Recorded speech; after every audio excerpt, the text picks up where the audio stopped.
Welcome one and all to Last Stop Penn Station podcast featuring Cary, Silkin, and Ian Riccaboni. They dive deep into Cary's wealth of stories, and no subject is off limits. From the world of wrestling to his ticket agency, growing up in New Jersey, drug-fueled underground days, hustling in the French Quarter of New Orleans, and endless days and nights in New York City, every story is worth telling.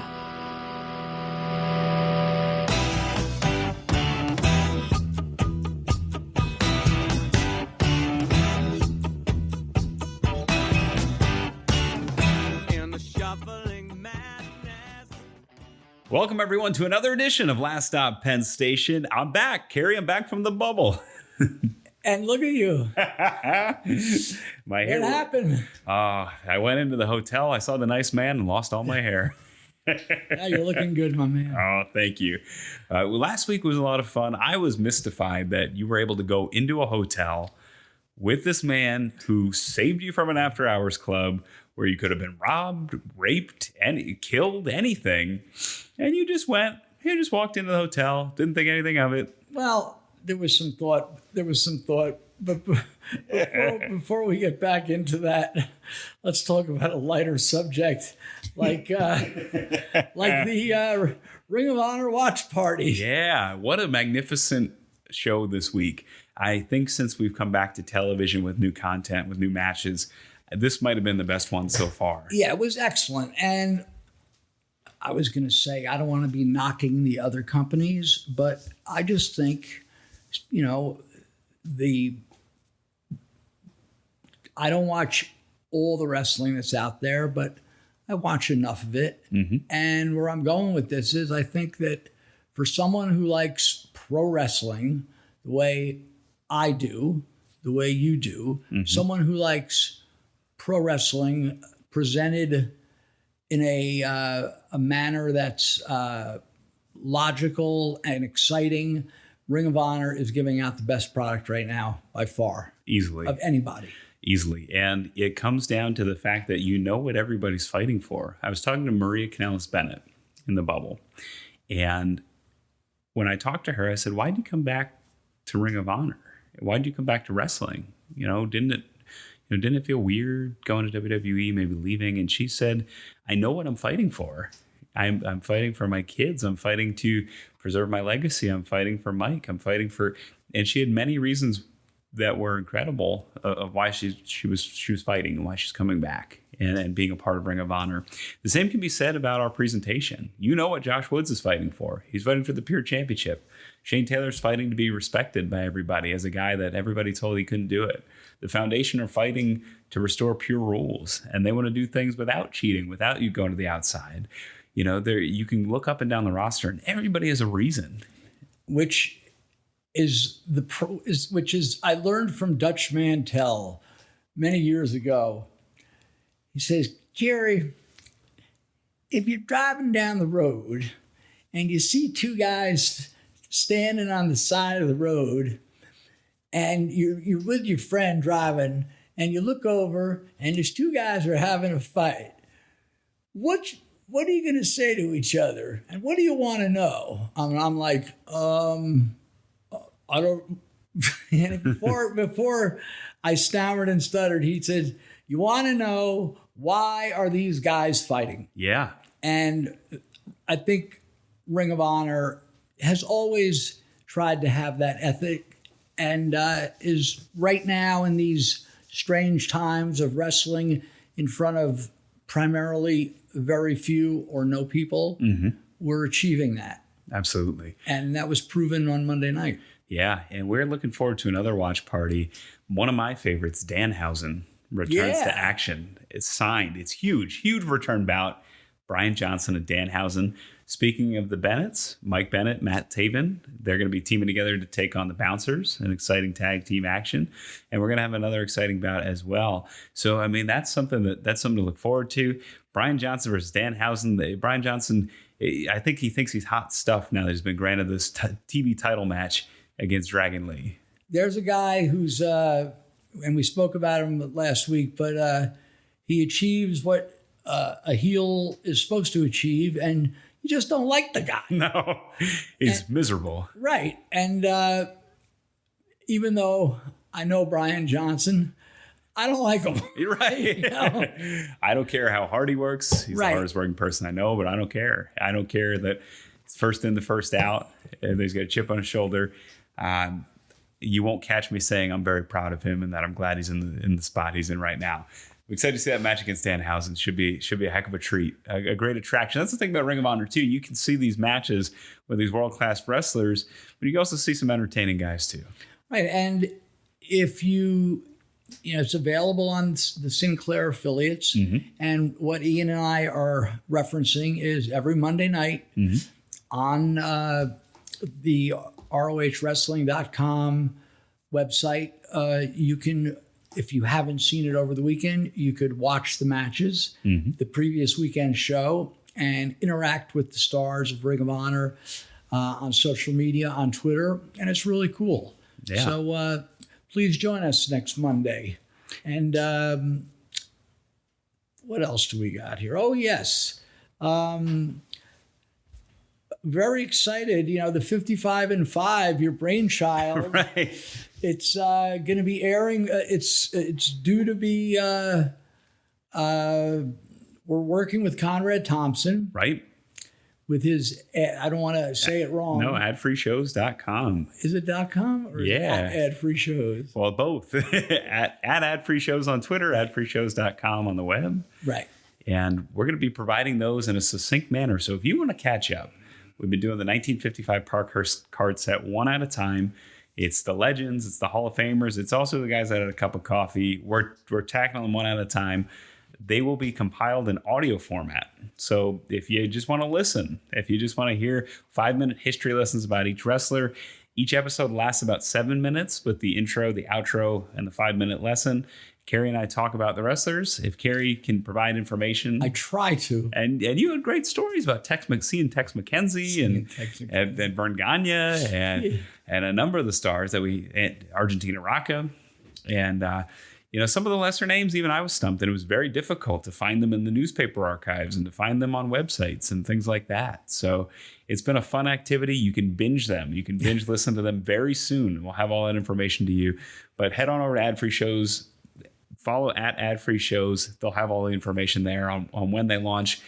Also, the real reason we're headed over there is the poster of the week. You have thousands of these. Additional reason. Well, no. You have thousands of these amazing vintage wrestling posters. Just incredible. You have A-list stuff. And I am blessed that I get to come over and see them as a wrestling nut. But many others might not even know some of the stuff still even exists after all this time. So we're going to be sharing those one at a time over on adfreeshows.com in video format. Yeah. And if you're interested in wrestling history and just want to, if you're interested in art, if you're interested in style, it's its own animal. Socioeconomics. We've talking about World War II and the idea of wearing the Iron Cross after World War II and what it meant to be Italian for Bruno Sammartino, that kind of stuff too. And we have a poster coming up within the next few weeks where it's from Florida. It's from the early 60s. And on the poster, it's the way it was advertised, 2 colored women wrestlers. Oh, geez. Yeah. And we need to confront painful history and remember how we progressed. So the posters provide a real snapshot of what was going on in that period of time, including the pricing. Right. Just including where to buy the tickets, Jack's Barbershop. Right. Yeah. Or the university bookstore is always a good one too. And I always like we looked at one and it said big girls, small girls, right. Tag team match, which I think is almost a perfect haiku. It was almost poetic how it was advertised. Yeah.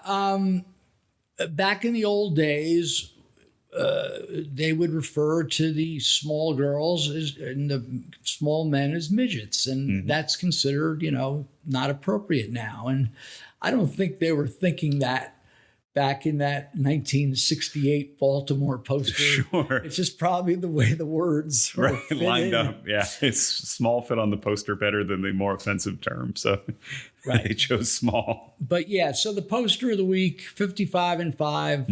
The watch party, a lot of good stuff. My cousin Mike has been working slowly but surely on the Last Stop Penn Station memoir, and he has spoken recently. He's interviewed a lot of people, but he spoke recently with my old friend Tyler Black, Seth Rollins, and Kevin Steen. Wow. And I got hold of Adam Swift, who was one of the right-hand men of when we were doing the HDNet tapings with Mark Cuban. There was Adam Swift, and later Access too. He was one of the head honchos at Access. So they were able to get us on TV back in 2009, 2010. So he's going to be speaking to Mike also. Wow. It's a big part of Ring of Honor history and my history. And not one that you hear much about. It's almost a forgotten piece of the Ring of Honor puzzle. Yeah. Are those shows available? Right now, not on Honor Club. There is a means to watch them. I don't believe it's authorized by Ring of Honor, so I won't promote it. But they are in Ring of Honor's possession. They've been digitized. And those will be added as part of sort of a promotional effort, from what I'm told, in due time. Cool. Yeah, we used to they were primarily all done at the ECW Arena, 2300 Arena. Yeah. What was it called at that time? The new Alhambra Arena. Yeah. And we had one taping we did. We were working, Jim Carnett was working with us, and he had us do a taping at the Davis Arena, in Kentucky, in Louisville. Yes. Yeah. And we did, but I think that was our only out of Philly taping. But they were great people to work with. So yeah, Mike's going to be talking with Adam Swift. Very cool. And hopefully some other people. Oh yeah, and I spoke to Nick and Matt from the Bucks, and they're going to speak to Mike also. Awesome. It's not in the book. It's not. It's unofficially official. Cool. And they said some very nice things about you in their book. I don't know if you caught that. I have. They sent me a book. And it's very flattering. I was reading through it, and I forgot to text you that they give you a lot of credit for helping them be on their way, and helping them a tiny bit financially to get some footing and to help make merchandise, right? And it's very cool that they didn't forget where they came from. I told them, why aren't you doing merch? Yeah. They almost, people don't know this, but and it's in their book. It's in the book now. They almost quit the business completely. Yeah. Matt had, I believe, a kid and one on the way.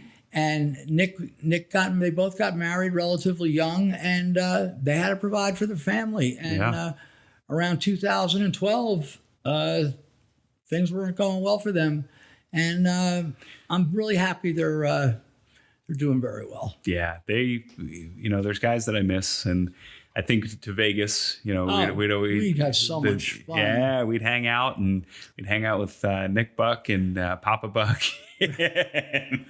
Yeah, Nick was just fun to be. They were all fun to be. They were very fun. But Nick and I got along good. He used to enjoy a nice slot machine, and we'd be up late in the night with Jay Lethal and some others. I'd be meandering around with a Diet Coke in my hand, seeing what everybody else was up to. But yeah, it was a good times, and I'm glad you got connected with them. And I meant to tell you about the book because I picked it up, and I saw the shout outs. It was very nice. Yeah, I appreciate it.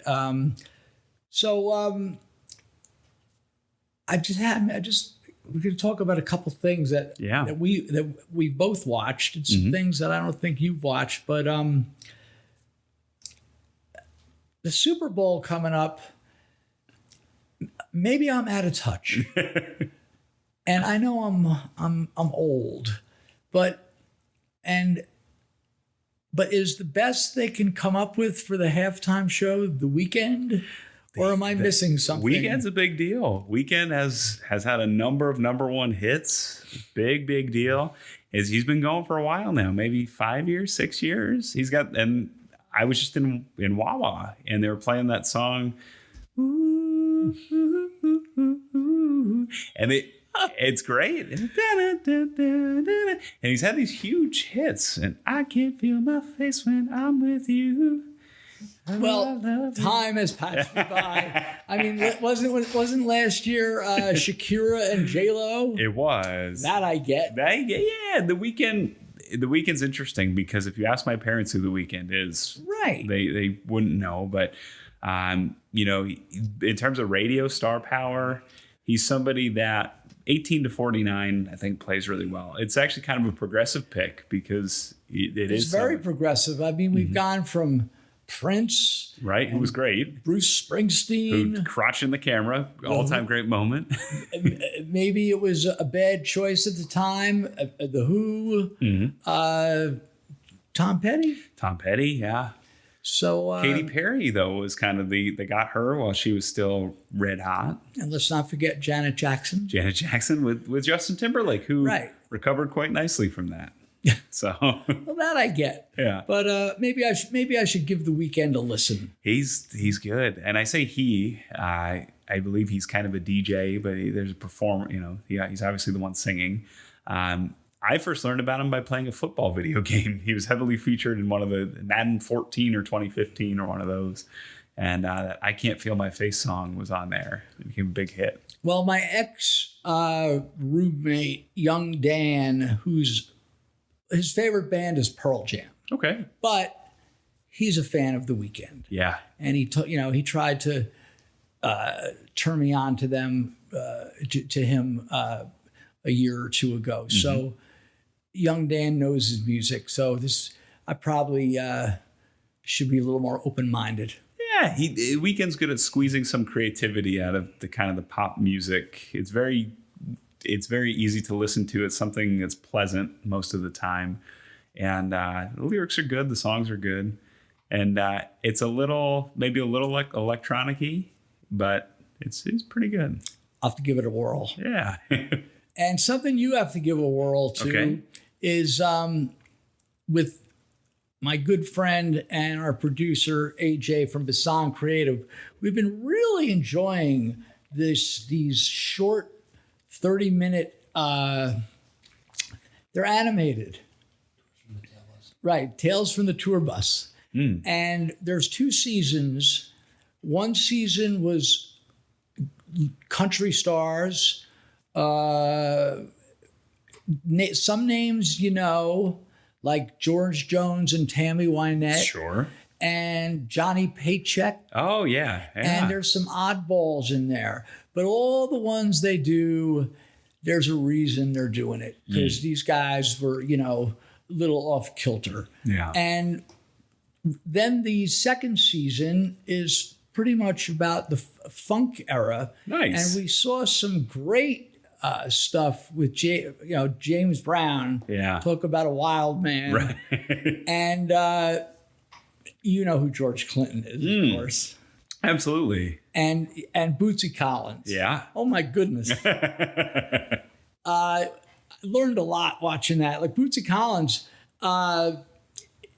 James Brown fired his whole band. And one of his associates, I'm looking at AJ, so I'm telling the story right. One of his associates lived in the town where Bootsy was from, which was somewhere like in Ohio or Indiana or somewhere in the Midwest, and like calls James Brown. Is like, you got to hire these guys. Yeah. And they knew all his music. Huh. And James Brown went from having a band with like a full horn section, and to having to bringing in Bootsy, and the ones that survived this tell the tale.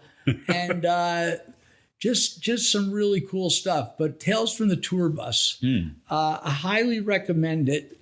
Also, I'm reading now Now I'm going to get the title wrong. I don't know my phone. It's not Hammer of the Gods. When Giants Ruled the Earth. Okay. Led Zeppelin book. Oh my goodness. yeah. And I'm only up to where they're coming out with Led Zeppelin 3. And there's just so much information. And the stories of them destroying the hotel rooms and the wild sexual escapades are all true. They were more sex and rock and roll than sex, than like there were a lot of these bands where there was a lot of drugs.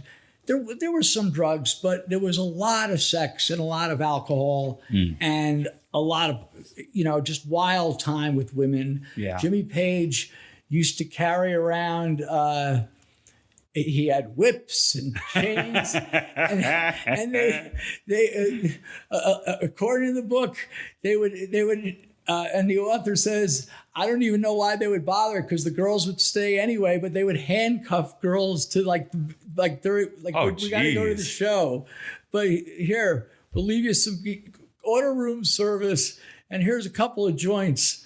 We'll be back in a few hours. Oh, jeez. But just wild stuff. But I'm really enjoying that. The Zeppelin book, and it's bringing me back to these songs.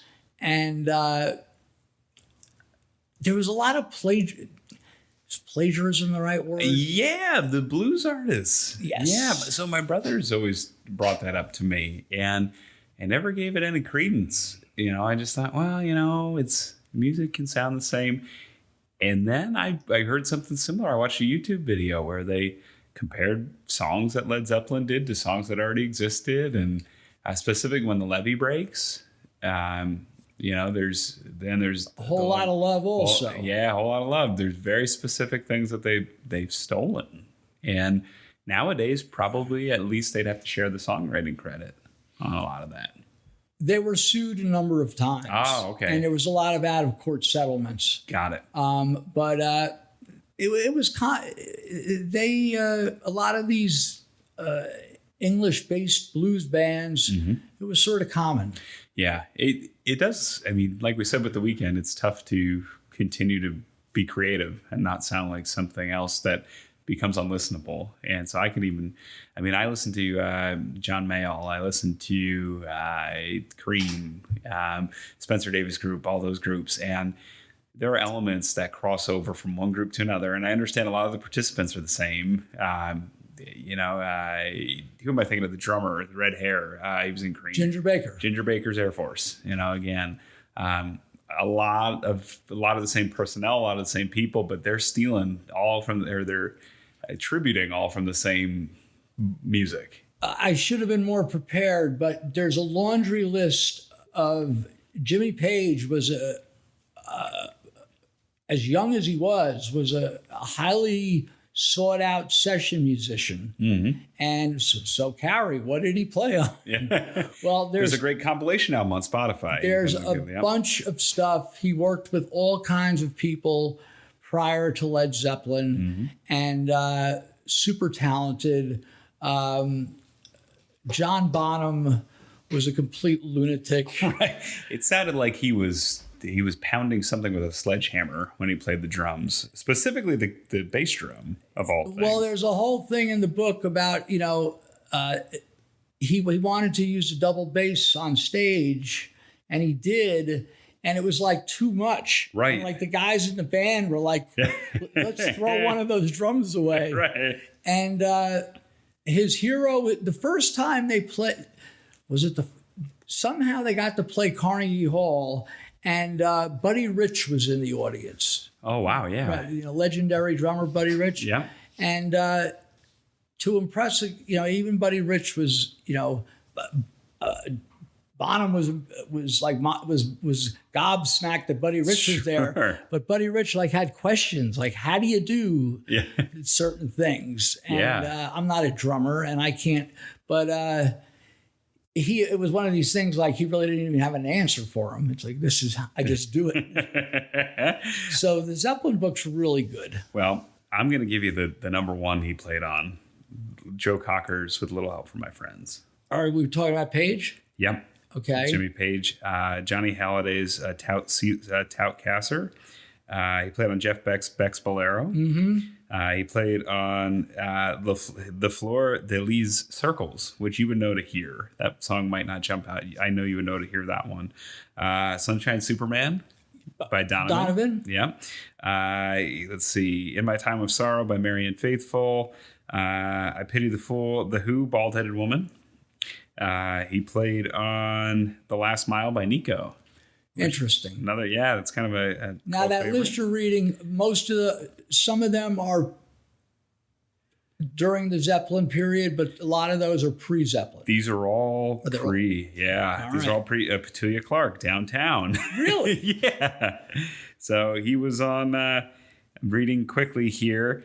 Much as on the track Goldfinger, Page's contributions are generally overshadowed by bombastic orchestration. So he was on Goldfinger. Right, which Shirley Bassey sang. Right, yeah. And one of my favorites, Baby Please Don't Go. So okay, it's by Van Morrison. Well, the cover done by Van Morrison's Them. Right, and they were getting paid like, peanuts, for a session. And there were no royalties.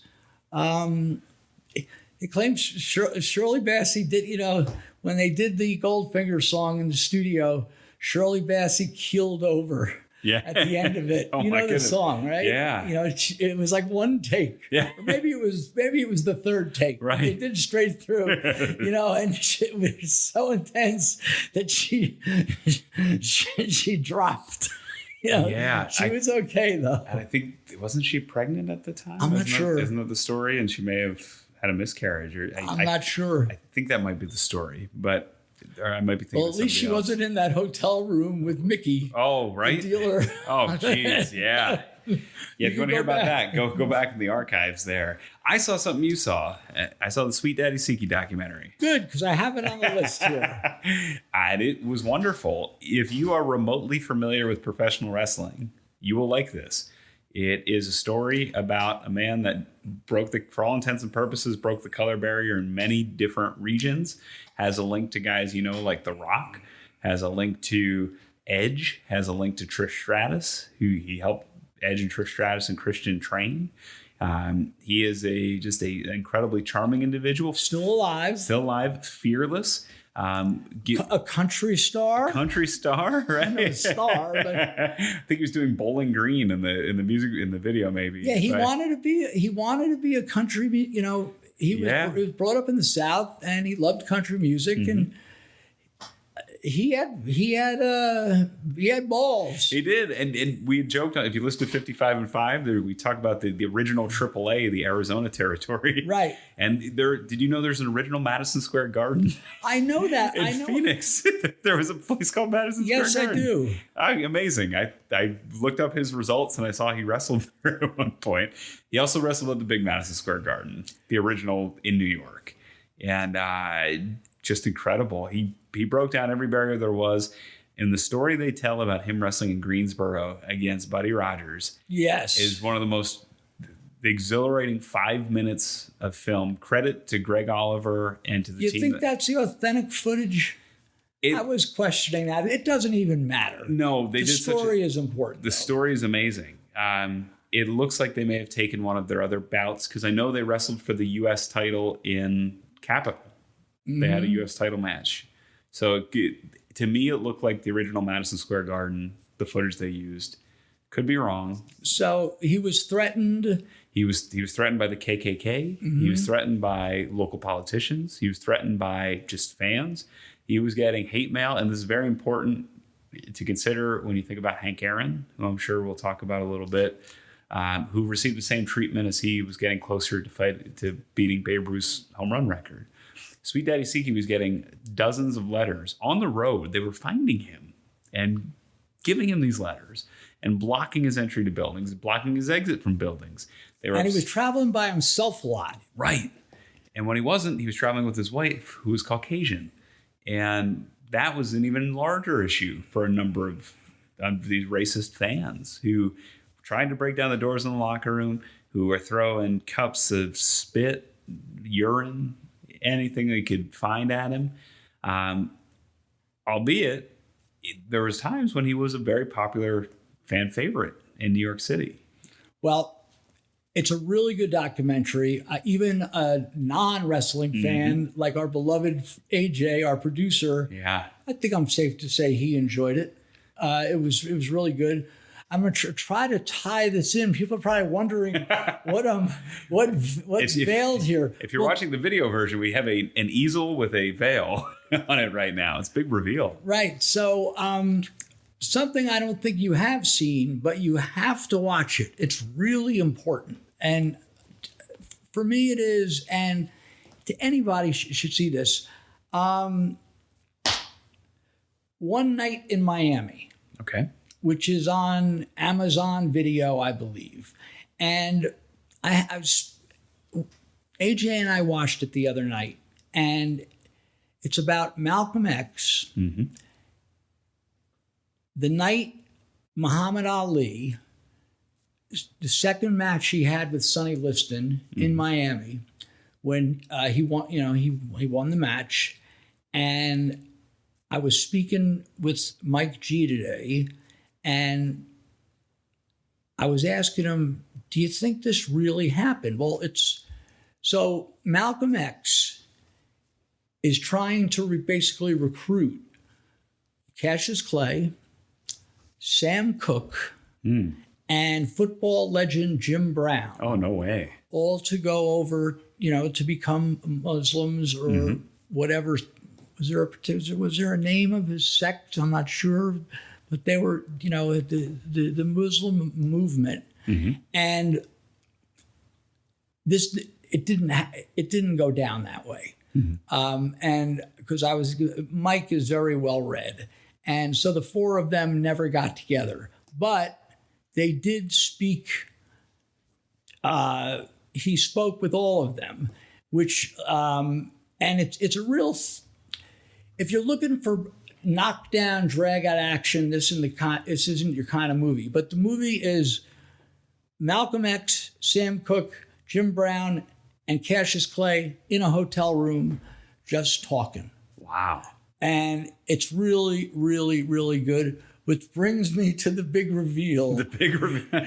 Right. Because this, who else? Well, although they were not recruited by Malcolm X.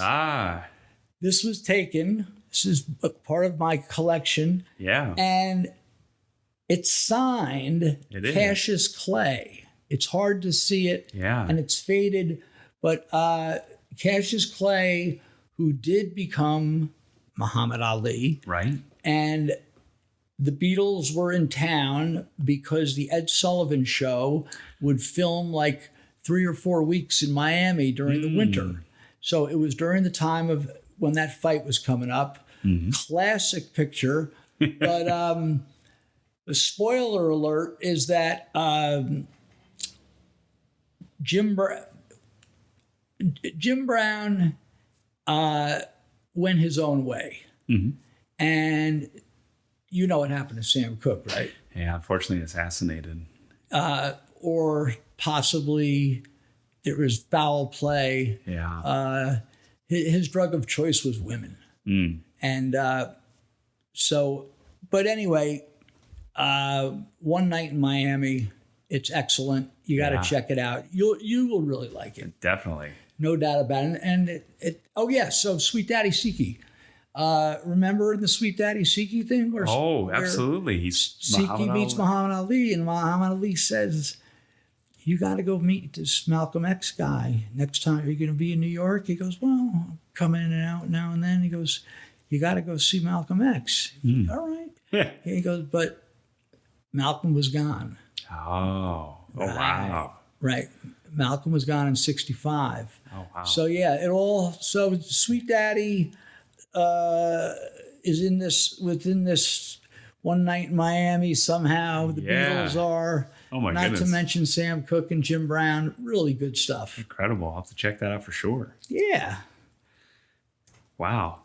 So this one's a little bit of a lighter episode. I'm going to put you on the spot. You've been known to do some sports picks, sports wagers. Super Bowl's coming up. You talked about the weekend, and I thought you were going to say something along the lines of, man, how does this keep happening? Tom Brady in the Super Bowl. Or, wow, isn't this great? Patrick Mahomes could 2 in a row. Andy Reid 2 in a row. I think Andy Reid at this point is a bona fide Hall of Fame coach. Getting to three Super Bowls. What is it? 7 or 8 conference championship games. One of the best playoff records of all time. One of the best regular season winning percentages. Top tier there. But I got to ask you, and you say on Twitter, whoever I'm betting for, bet against. Yeah, I've been on a bad streak lately. I actually, looking back on the football season, and I'm not here to promote, we're not here to, despite my stories of prolific drug use, we're not here to promote that. Nor are we here to promote gambling. We're just reporting what's going on. But yeah, I like to bet on the football games. It gives me some action. I probably wouldn't. I wouldn't watch them. Because you don't really have a favorite team. We've never talked about this. You don't have a particular. I was a bit of a Giant fan, but yeah. So if you're getting to who do I like in the it's hard to bet against Brady. Yeah, and yet it's hard to But they say in gambling, like Silent Sidney would say, you take the home underdog. Interesting. And Tampa's a home dog. Yeah. So if you're, I don't know if we spoke about this on the podcast, but no. Sidney, who is we haven't talked much. We've mentioned his name a lot, but we haven't talked about him. Yeah, I know I've mentioned him, and I could have sworn we told this story, but if we did, we did. He had a throat cancer, throat issues, and he decided not to get like that kind of box, Right. And he would be hanging out. He didn't talk. He was a wholesaler. Mm-hmm. He was a street wholesaler. Like you could go to the Garden, and Sidney and a guy like Freddie the Weeper, who was way rung lower than Sidney. Sidney had his stuff together. Sidney was a high roller in Atlantic City. Sidney, if Fleetwood Mac was playing the Garden, he would wholesale tickets, but he would keep a few. He had season Ranger tickets. He had season Knicks tickets. No matter who was coming to the Garden, he'd have wrestling tickets. He'd have whatever. He'd have the ice capades as long as it was like a Saturday, like this the Easter Saturday 2:00 show, like whatever it was. And he was a big football bettor, and I wasn't interested at the time in gambling. I was too wrapped up in my drug use, and although I understood it, and I remember one time, Freddie and Sidney, who knew each other for years, Freddie could talk to him and understand Sidney, like when Sidney would just talk like that. Yeah. I only understood 2 words that Sidney would say. Yeah. And you know what that was? All right. Oh. They are the 2 words you'd anticipate. Because folks. All day. There was an OTB at the bottom of the steps by 32nd, the old Penn Station by 32nd Street, those escalators that went down. Yeah. There was an OTB there. And that was where all the ticket scalpers would hang out, whether there was an event or not an event. And all day, guys would come up to Sidney, can I get 20? Can I get 10? And he was like, no. So that was one thing I understood. But anyway, getting back to the football betting, somehow Freddie was having a conversation, and Freddie was the weeper, so like, I bet on the, this is like the Phil Simms era. Why did I bet on the Giants? So the point of the whole story is Sidney explained through Freddie's translation that you only bet a football game if you're getting points. Why are you going to want to go and bet on a football game where you're losing when the game starts? Interesting theory. And he would either not bet the game, and it's not like you automatically took the points, right? But he would rather pass than, so he would love this situation because the best thing is a home team getting points. Yeah. Doesn't always work out. Sure. So with Sydney, and Sydney was a really good guy. He helped me out a number of times. He was always nice to me, probably because I was close to Freddie, but he was a good man. And using his theory, and once again, it doesn't always work out. I would take Tom Brady in Tampa getting 3 points. Wow. At home. It's tough. I mean, think about all the receivers they have at this point too. He's got so many people to throw to, not beyond Gronk, beyond Antonio Brown, beyond. Is Antonio Brown back for this game? He Mike didn't Evans. play last time. Yeah, he was out last week, but he might. I'm not sure he might be back for this one. But Mike Evans. I mean, Mike Evans is one of the best receivers in the league, and he's just kind of there now. He's just part of this juggernaut. And I know Kenny King is a hardcore Tampa fan, so be interested to see there. I'd be curious to know if Matt Taven, where he falls, because he's A lot of guys are anti-Brady. Right. Matt Taven's very pro-Brady. So is Mike Bennett. We bring up Mike Bennett again. I don't think Bobby. What about Bobby? He's anti-Brady. He's very much pro-Patriots. I think he's disappointed they let go of Brady. Pro-Patriots, maybe neutral on Brady at this point, I think. Okay. That's how I read that situation. At the same time, you cannot discount Patrick Mahomes and the Chiefs and Andy Reid. Right. Oh, Travis Kelce's the best tight end in the league. I mean, they have quite the defense. If anybody's going to stop them, I think it could be Kansas City. So this one's actually probably going to be a pretty good game. It's probably going to be a little bit better than last year's. I hope so. It's going to be good. I credit Andy Reid, not this last week, but the week before when Brady got knocked out of the game. Oh, Mahomes. Excuse me. When Mahomes got knocked out of the game and that second string quarterback was in that last play, not the run he did. Right. But when he had that, when it was, I think it was a fourth down play and he did the little pass play. Yeah. You or I could have done it. But it was about the play call. Right. And that was all Andy Reid. He's such a smart guy. And I'm from the Philadelphia area. So, my opinion of him has been poisoned over the years. It's so nice to see him doing it on a team that's not the Eagles because you really get to appreciate what he's doing out there. So I see you leaning towards... I'm leaning toward Kansas City. Oh, Kansas City. Gonna take my baby one time. But yeah, that's going to be a heck of a game. And we'll have some more thoughts on that next week. And next week,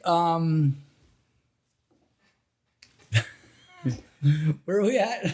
About 40 minutes in. All right. Yeah. Next week, in honor of the Super Bowl, I've been holding back this story because it sort of goes, it's a blockbuster. Oh. Wow. And it was a life changer. But, we really haven't been telling things we've been telling them in half-ass order. And we warn people about that. This is a podcast for fun. It's to encourage you to write your book, which you're clearly doing. Well, in 1991, and I was still using really hard. I was working with Bill from Union Tickets, who's Bully Ray's friend, our mutual friend, and Bill helped me a lot. That's the guy who Bill had Ronnie working there with poor E. Girk. Oh, God. And Helen Economou. Yeah. And Ronnie, the guy that would sell fourth row center Elton John tickets when he only had 4 of them 18 times. Oh, my God. Oh, jeez. But anyway, the Super Bowl was in Tampa once again, and it was the Giants against Buffalo. Yeah. Now, we had told a previous Super Bowl story about when I was in New Orleans. 86, yeah. And Freddie came down. That was the Chicago Bears. New England Patriots. Patriots also. Yeah. Well, 91, I was working at Union Tickets. I was their runner. I was still mainly working the street, but they needed a guy to take tickets to the hotel, drop off tickets to the hotel. We're talking pre-internet. And so Billy was going to Tampa, and Freddie was coming down too. Oh, wow. So Billy, I think, got me a plane ticket. And, Billy was taking out ads and trying to do things in a broker style fashion. Yeah. And Freddie was just coming down to hustle the streets. Mm-hmm. So it's quite an event. Wow. Quite a story that happened to me in Tampa. You're going to want to hear about this. It's a disgrace.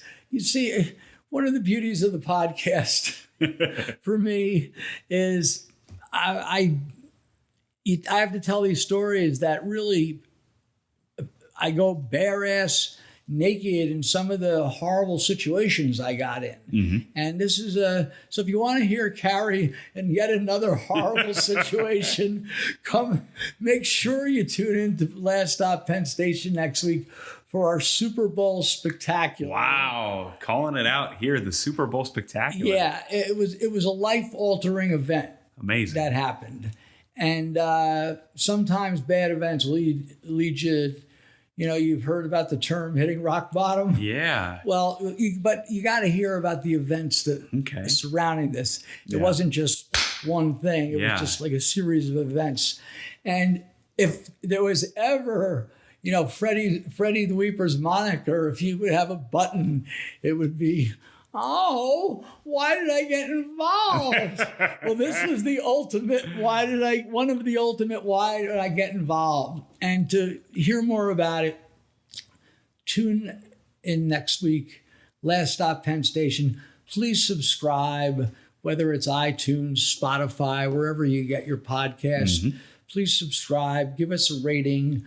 We have some swag available on Pro Wrestling Tees. Mm-hmm. Ian, there might be one figure left. The micro brawler, we've been talking about some of the offline, talking about cryptocurrency and these stocks that are going nuts. The micro brawler market's heating up, and I'm amazed when I look at eBay. My figure's selling for $15, $20, $9.99. Buy the rest out. ROHWrestling.com. Handful left. It's selling on the secondhand market, and there's a few hidden in the corner at ROHWrestling.com for 50% less than you're paying on eBay right now. So please go over there, buy it, sell it out. I will autograph it for you when we're back to normal and back to shows and whatnot. So I'd be happy to do that. 55and5.com. That's where you can check out great videos we're doing on these 55 Parkers cards, ad-free shows for the poster and posters of the week. And those will be launching shortly. Before we're there, get a head start, get over there, check out what's available for free and sign up if you haven't for some other great content. And yes, please support Dasan Creative and Web Design, who does all of our production.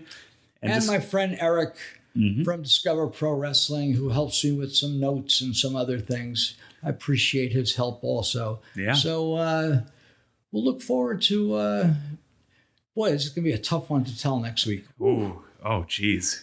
Well, it's exciting. It's exciting. It is. Now I'm jazzed up. So be sure to keep it exciting and disgraceful. Oh, well, we appreciate it. That's how we learn. We learn from our mistakes. We learn from hearing what others have done and not repeating it. But I'm excited.